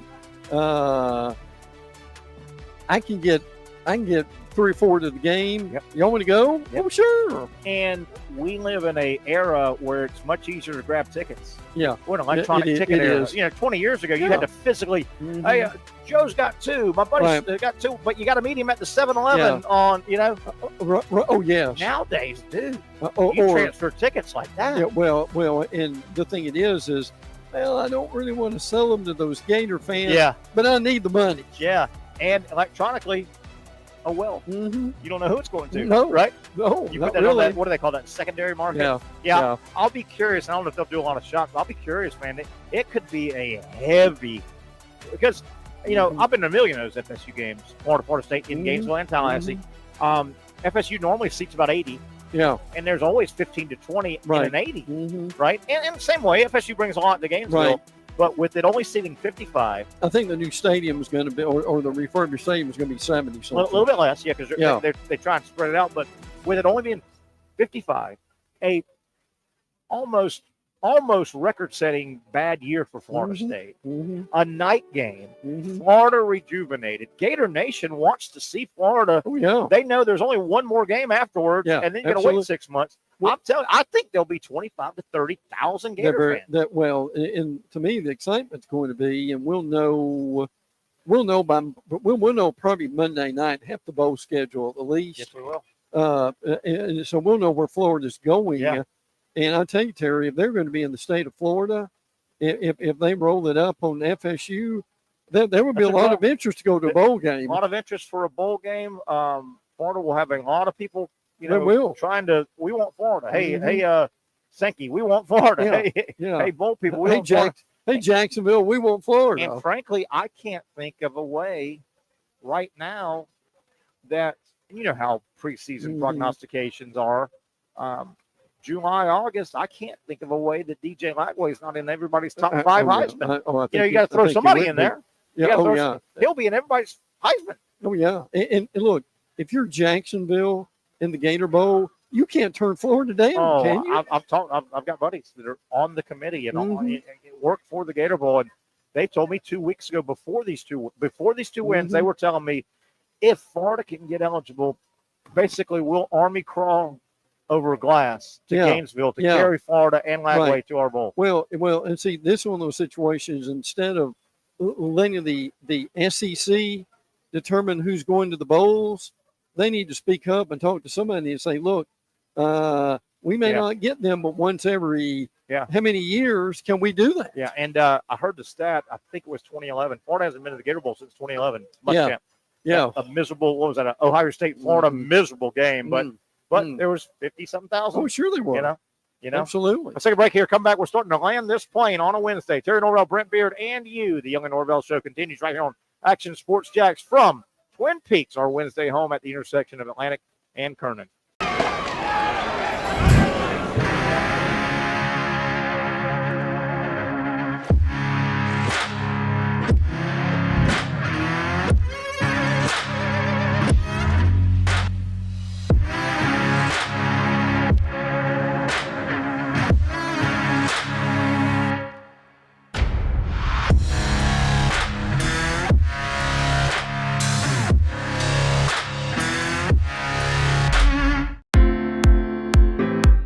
At Southeast Orthopedic Specialists, we know pain and injuries can stop you from doing what you love.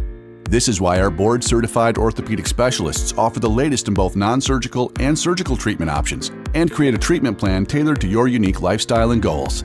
So, whether it is a sports injury or that nagging pain that's keeping you from doing what you love, our team has the right treatment for you. For more information or to schedule an appointment online, visit our website. Finally, a family atmosphere, kid-friendly restaurant with a real sports bar feel. Rick's Jack's Beach features all of that and a large, climate-controlled covered patio with misting fans and heaters for all seasons. Mix in an extremely diverse menu that features the most quality and affordable steak at the beach, and there's no reason not to enjoy your next lunch, dinner, happy hour, or big sporting event at Rick's Jack's Beach, 300 2nd Street North in Jacksonville Beach. See you at Rick's Jack's Beach. You really got to hand it to him.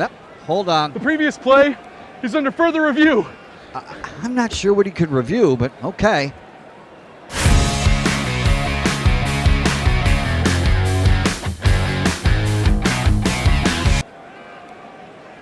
Sure has been a while. Dine in at Hurricane Grill and Wings for the football season. Well, there he is. Oh, what is that? The Action Sports Jax 24/7 network is streaming. I'm Stuart Weber, and I'm here to teach you a nice three-step process on how you can watch all your favorite programming from the Brent and Austin Show every weekday 10 a.m. to 1 p.m. or the Cup Date with me. It's fantastic. We talk NASCAR. It's a great time. Wednesdays at 1 o'clock. All right, first step, easy. Download the Action News Jax app. You probably already have it downloaded on your phone, so you might already have that one taken care of. Step 2, see that stack of pancakes up there? You click that stack of pancakes, and it's going to bring down step number 3, which is a full screen of all the different streams that you can click on, including the Action Sports Jax 24/7 stream. You click that, the video's rocking and rolling on your mobile device. You're watching all the shows you want to, and you're having a good time. You can also do it on your smart TV with the Action News Jax Now app. I do it on my Samsung TV at home. It's a great way to watch it on a nice, large screen for all the content. That's the Action Sports Jax 24/7 network. Hope you can find it. You trust CGC to make your water great, and now you can trust CGC with your plumbing needs as well. Fast, convenient scheduling, licensed and insured. A quick call away at 904-552-1242. You never know when you're going to have an issue with a shower, toilet, or maybe it's a sink that sometimes is easy to fix. All right, let's be honest. I'm not fixing anything. I'm totally staging this because when I have a plumbing problem, I call CGC Water Treatment and Plumbing. Trained professionals, transparent pricing, customer satisfaction. Small problem or even a bigger issue. Maybe you need a new tankless water heater or something a bit more intricate. The experts with 25 years of experience at CGC Water Treatment and Plumbing can do it all. Call 904-552-1242 or visit cgcwater.com. That's 904-552-1242 or cgcwater.com. CGC Water Treatment and Plumbing, an authorized independent Connecticut dealer. Florida license number CFC 1432579. Okay, we're starting to land the plane. 30 minutes left here on a Wednesday. Tomorrow, everybody's off. Everybody hopefully is going to have a fun, safe Thanksgiving Thursday. And then, yes, we are back on the air, the Young and Norvelle Show, on Friday. Normal show, 4 to 6. Look at Brent Beard, Terry Norvelle here. Looking forward to it Friday. Yeah. The show will be on. We will be in the middle of, help me out, the 3:30 game is? At 3:30 game is Egg Bowl. The Egg Bowl, yeah. So we'll be in the middle. Georgia Tech. 4 o'clock, we'll be in the middle of the Egg Bowl, which is 3:30, right? Kickoff. Right. The Egg Bowl, Ole Miss, Mississippi State. And then we will go off the air, and within an hour or so, Georgia Tech. I think Georgia Tech will be more entertaining, but what do you think the mindset of Ole Miss is? They take on Mississippi State, not a great Mississippi State team, rivalry game. You could feel it. You could see it on TV. You could feel the body language was the life was sucked out of Ole Miss's football program in Gainesville Saturday. I could feel it. I've got a friend who works the Ole Miss broadcast, and he texted me maybe an hour after the Gator game, and he said that was a soul-crunching loss. Couldn't have said it better. And it truly was, because look, they really thought this was it. They really thought that this was going to be the team that made the playoffs. Yeah. And that they were going somewhere. Yeah. And Lord, why not? I mean, but Terry, I mean, you were there. I mean, Lane, I'm not blaming it on Lane, but they made a lot of decisions in that game that just flat didn't work. And a lot of those decisions were predetermined, but sometimes you got to read the room, read the game. After at least after the second Pegues fourth down, you kind of go get your points. Yes. Florida showed a propensity to. Florida wasn't losing the defensive line. Yeah. Right? They were getting a stalemate at least. And I know he made a couple, but that juiced Florida up. Yeah. Florida stopped because did. Ole Miss, for people that don't know Ole Miss football, this year with the big defensive lineman, J.J. Pegues, who comes in for short yardage, he scored a bunch of touchdowns. He was 12 of 12, I think, on coming in to get the first down touchdown. Yeah. Ole Miss is to college football this year what the Eagles are with that Hurts push. Yeah. It was almost undefendable. Well, Florida, that juiced Florida early in the game. When they stopped him on the first try, that wasn't the only impetus, but you could. They went, all right, hey, you want to do it? Yeah. Let's do it. Yeah, absolutely. Let's do it. And Brent, getting back to what your friend said about the soul-crushing, as the game played out in the stadium, I don't know how it felt on TV, but in the stadium, as the fourth quarter started, the game was tied at halftime. Florida muddled around in the third quarter. As the fourth quarter got started and then Florida got in the lead, you could see the heart being pulled out of Ole Miss. And you were still thinking, though, all right, they're still quasi-lethal. Boy, they're a beautiful route away and a dart, no pun intended, from time to time. Yeah. But you could see that, man, I don't care how it happens. If Florida wins this game, it's going to pull the life out of Ole Miss. And it did. I stuck around in the press box. You like to watch the festivities, and the Florida team goes to the band, and they play the alma mater, and you saw the dunking. But you saw Ole Miss trotting off the field. Even their equipment people, they had to go back and get that basketball. Oh, yeah. I'm telling you, I can see it on that program. Anybody in that powder blue Ole Miss, they the body language is they awful. were just that was a crushing. Now I spin that to what the hell do they? How do they get it back? How do they get off the turf, man? I'm not sure they do this year. I mean, they'll beat State. I think they'll probably have a decent bowl game because look, I would bring them in, but I'll tell you what, their rushing attack really hurt them. Not having Henry Parrish. Obviously, Judkins went to Ohio State. They're not using Ulysses Bentley much. No. I don't get that. I don't either. Frankly, they ran Davis all day long. Yeah. So, but Judkins hurts them. He's a nice player. Hurt them bad. He really did when we go to Ohio State. But you would think, Terry, that does if the right job came up right now, would Lane leave? But his daughter's there. Yeah. And at Ole Miss, and I mean, my story is he's making basically $10 million a year. Yeah. I mean, how many other places can pay you more than that? I want to go back and defend Ole Miss a little bit. And Kiffin. Yes, they let a opportunity slip by, but I'm not so sure that that's about as high as the ceiling is for Ole Miss. It very well could be. I mean, it's Ole freaking Miss. Yeah, it's right. Ole Miss. And I've got some Ole Miss fan buddies, and I ragged on them pretty good. They smack talked all summer and all. Yeah. And I one buddy of mine, good friend, and I got on him pretty good. I said, listen, actually we were having a business meeting right here in Twin Peaks, August. Yeah. And Ole Miss friend of mine and business guy. Ole Miss, we're going to wear them out. We're going to go to the playoffs. Ole Miss, I can't wait to come to Gainesville. We're going to wear them out. Ole Miss football is better than Florida. Ole Miss football, the fans are this, and Ole Miss football that. And I bit my tongue. And it's part of an email I sent this week. As a matter of fact, I bit my tongue, and I heard this guy, and I sent him a text, and it said LOL to lead it off. I'm just, it's only sports. Don't lose friendship. But I go, blank, I can't say his name. At our lunch in August, I bit my lip. I heard you talk about Ole Miss and how good they are, and you talked about the Grove is the greatest, the fans are the greatest, the co-eds and the frat boys wear blazers and ties and old school and sundresses.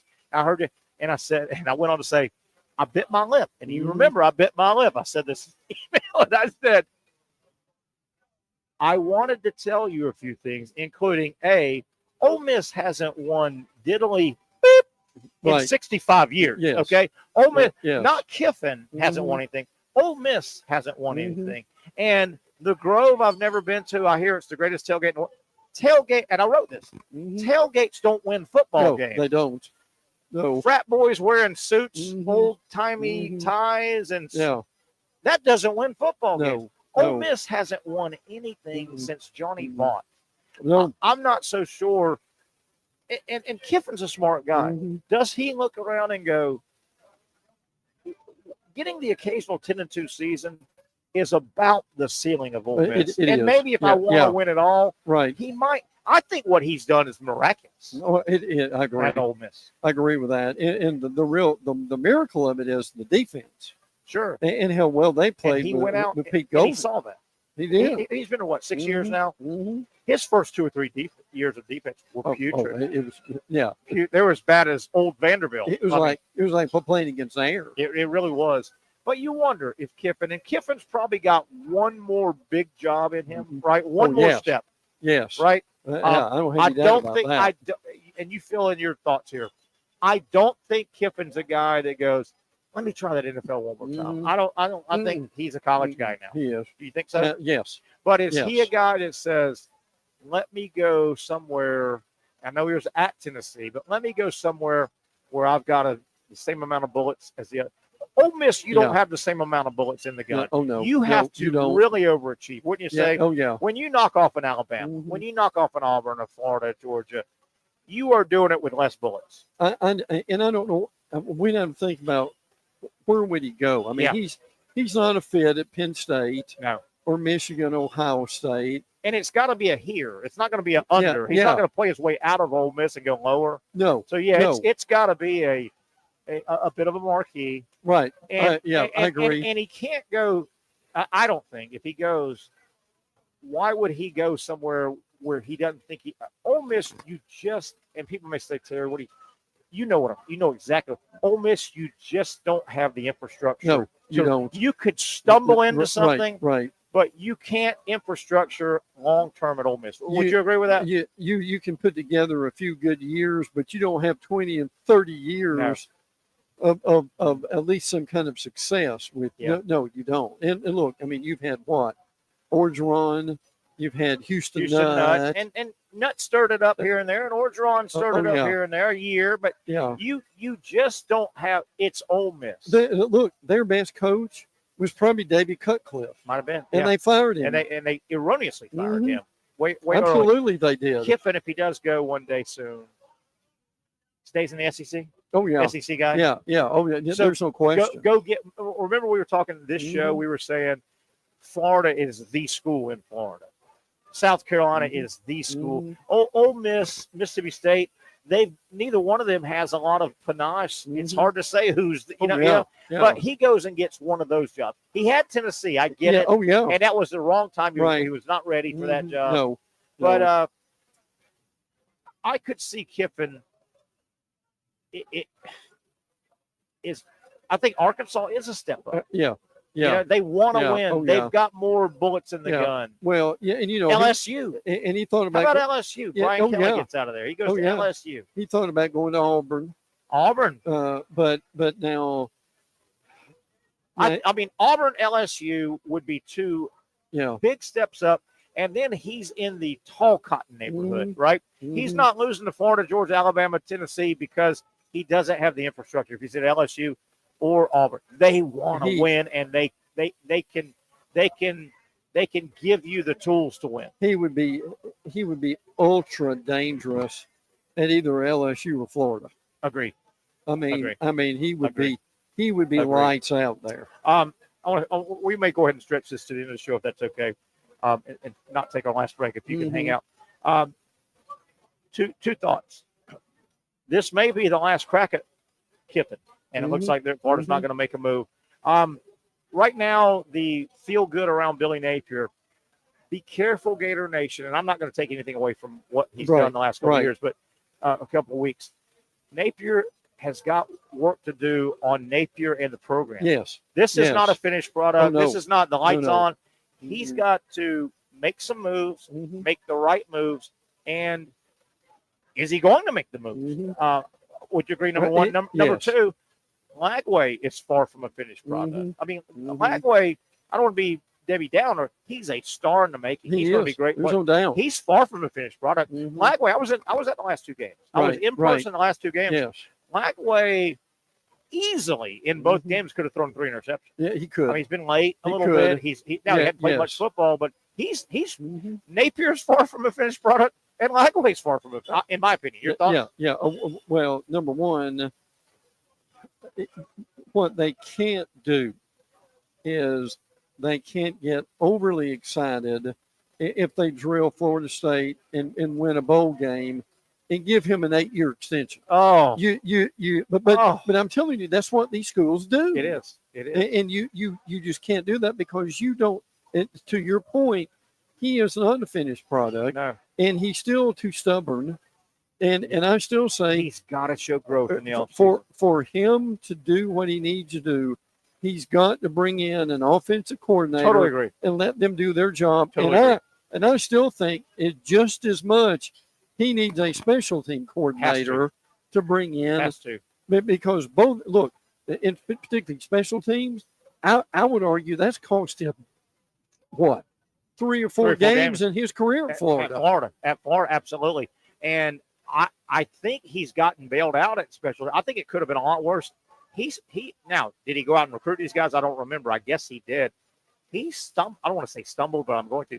He stumbled into one of the great punters in the country. He did. And one of the great place kickers in the country. Oh, yeah, absolutely. What if he had an average punter and an average place kicker? Oh, yeah. I mean, I think that special teams issue would be glaring more. And listen, how many games would Smack have won if they had not done, had some silly penalty like they did last year? So there's still plenty to do. But I'll say this, we will have, if they win the next 2, we will have, do you think, almost unparalleled excitement in the offseason from Gator fans. We'll have more excitement than we've had in years. Yes. And nationally. Yeah. Nationally has already jumped on in the last 2 weeks. I mean, you turn on the national shows and they're going, wow, look at Florida. Look at the turnaround. And I'm not trying to make this selfish. But for what you and I do, the better the teams in this state are, the better it is for what we do every day. It don't stink. It doesn't. Go back though, and I don't want to be water on the party here, guy, but go back to the Ole Miss game Saturday and Florida / Napier. They had trouble. They really didn't seem like they knew how to close out the game. No. Florida really did not. Florida had 2 possessions. That's right. In the fourth quarter with 24-17 lead. Right. There was 6 minutes of change because I looked over when Florida got the ball. They're up 24-17. Yeah. They stop and get the ball. Yeah. And I thought to myself and talked to my neighbor in the press box. I said, here's where you go to they call it the 4-minute offense. Yeah. There was 6:23. Yeah. I go, this is your 4-minute offense. You piece together 3 first downs and you win the game. You finish the game. That's exactly right. Yeah. Not only did Florida absolutely / Napier shoot themselves in the foot on that possession, they got a second possession. Yeah, they did. And they sure did. They did nothing with it. And I don't remember if it was the first or the second one we're referencing. They also got a 15-yard horse collar. Yeah. They did nothing for them. Yeah, right? That's right. Oh, yes. They did nothing. I mean, and I'm going to say Napier because I think the play is still some people say he's not calling the plays. All I know is the entire game he's holding a play sheet. Yeah. Now I've heard Callaway is calling the plays, but he's vetoing or not vetoing. Sure he is. There's no reason if he's not 1,000% involved in the plays. Why is he carrying the play sheet? Well, he never doesn't have his play sheet. Let me ask you this: on one of those drives, on 3rd down. If they had tossed a little slant to the tight end, would he have been wide open over the middle? Wide open, and he was doing his inside handoff, his inside handoff. He coached scared. Yeah, and I'm not saying triple reverse, double pass. Right. We chew him out when he does that. But he coached it. I will defend him. I had some of my buddies at halftime texting me, and I don't know if you remember how the half ended. It was tight up. Florida gets the ball. and they're around their own 45 Yes. with a couple Yeah. timeouts. Oh, yeah, absolutely. And a couple, and he sat on it. Yeah, like he he's did. done. Yes. I didn't blame him so much. I had buddies blaming him. Right. They were Oh, I'm texting sure. me while halftime was going on. My theory there was, you just played the top 10 team. It's tied at 17. At worst, go to the locker. You get the kickoff. Right, I think that was played. That was big. Yeah. Florida gets the kickoff to start the third quarter. Mm-hmm. That's why I go, okay, maybe you go for it a little bit, but if you screw up, you've worked awfully hard to at least be tied. No you, doubt. You had a push, No and doubt. you get the second half kickoff. Yeah. I was okay with that. I don't know your thoughts on that. Yeah, well, I really I was thinking about that too. I thought, well, now this guy's got an arm, And the kicker's got a leg. Yeah, he does. Do you throw a 25-yard out to the sideline? If I did throw anything, it would have been deep. Mm-hmm. It would have been. If you pick it off, and we're going to tackle you. Yeah. And but I was okay. That was one time I go, okay, using the scoreboard, it's tied, for God's sakes, and using we get the ball at half. Yeah. Yeah. I could live with that. But, man, the end of the game, he could not figure out how to close the game out. And listen, and I'm sure you wonder what in the world was. I mean, here's Ole Miss throwing, and the truth of the matter is, he basically threw 2 interceptions in a row. You remember that? He really did. Because one ended up out of bounds, and the other one actually was a real thing. He really did.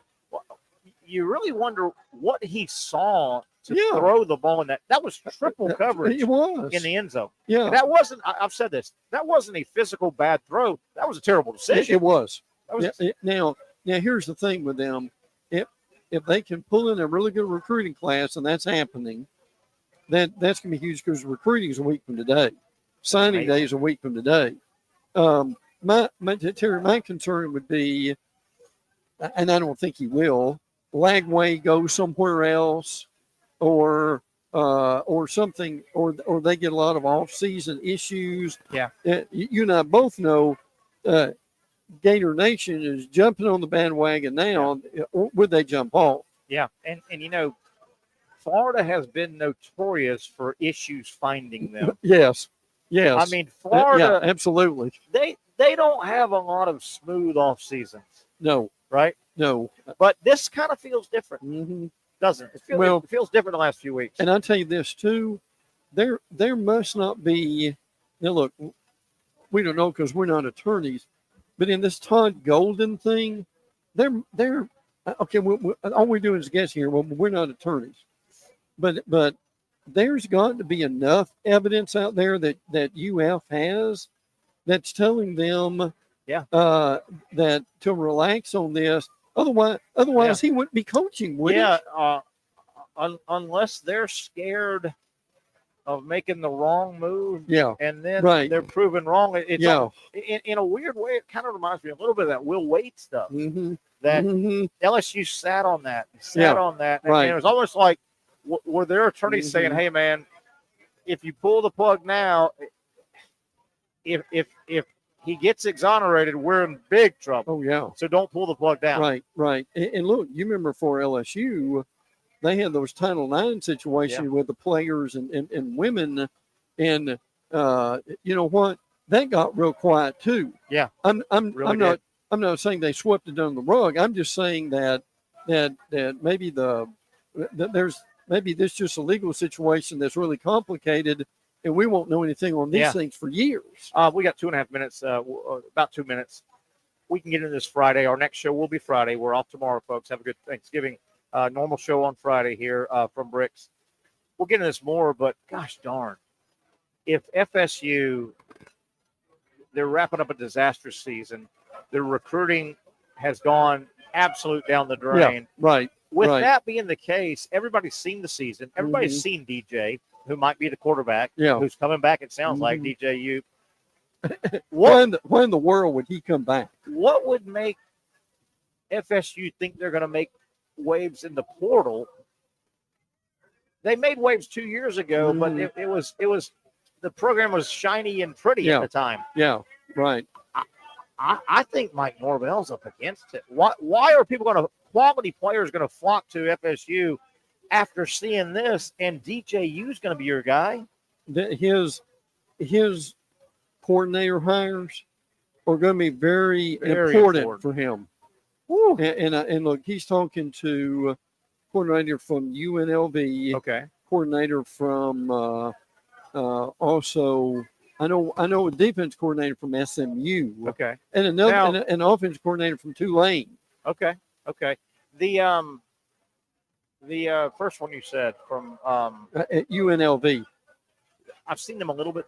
They have a fun offense. They do. They have a fun offense. And I think they gave Boise hell this year. Yeah, they did. And listen, Tulane and SMU, the results speak for themselves. Yeah. Wow. But man, you wonder. There is no juice around FSU football right now. There really is. And I think juice is what wins the portal. Yeah, I mean, does. guys that are signing with you in the portal, they're not going, well, coach, if you guys can get me in the weight room for a year, and then the second year I start learning the position and win it, and then, Well, but see, Florida's got juice right now. Yeah. That's why they're doing well. Yeah. Yes. Definitely. All right, let's get out of here. Been a fun show. I want to thank everybody, Dr. Bates, Brent Beard, Zach Rothrock, for helping us out. We will take off tomorrow. Everybody have a safe, fun Thanksgiving. Happy Thanksgiving. And right back on normal schedule Friday from Bricks 4 to 6. Have a great Thanksgiving, everybody. We appreciate you tuning in to the Young and Norvelle Show on Action Sports Jacks. For those dealing with pain from a sports injury, arthritis, or spine condition, Southeast Orthopedic Specialists offers innovative new non-surgical options.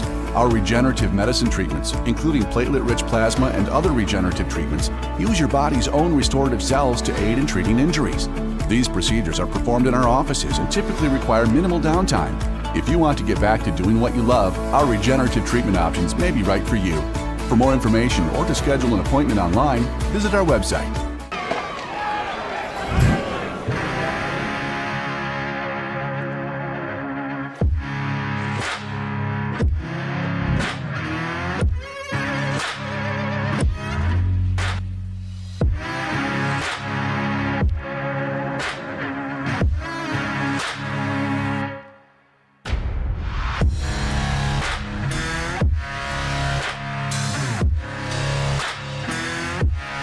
Finally, a family atmosphere, kid-friendly restaurant with a real sports bar feel. Rick's Jack's Beach features all of that and a large, climate-controlled covered patio with misting fans and heaters for all seasons. Mix in an extremely diverse menu that features the most quality and affordable steak at the beach, and there's no reason not to enjoy your next lunch, dinner, happy hour, or big sporting event at Rick's Jack's Beach, 300 2nd Street North in Jacksonville Beach. See you at Rick's Jack's Beach.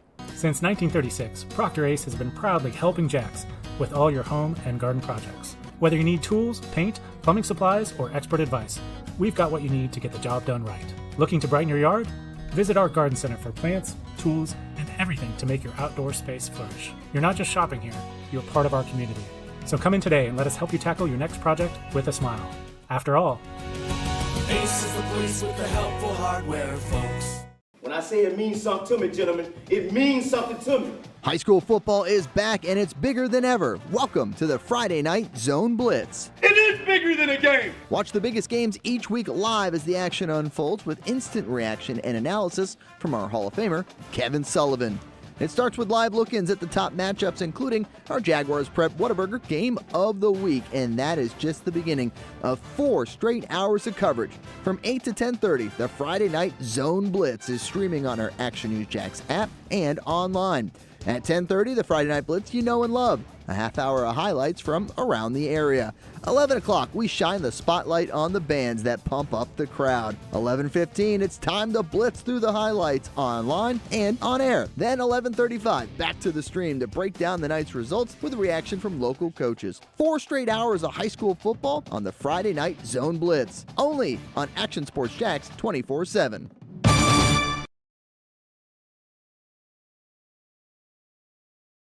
Baker Sports is local sports. Uniforms from Pop Warner and Little League to travel ball, high school, and college. They make you look good.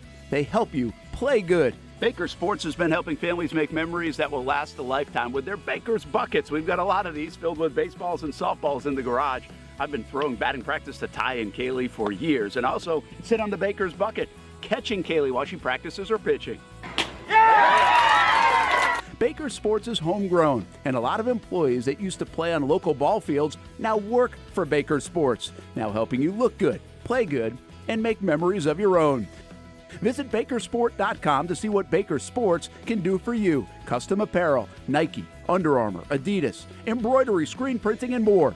Baker Sports is local sports from Jacksonville to anywhere in the Southeast. Bakersport.com.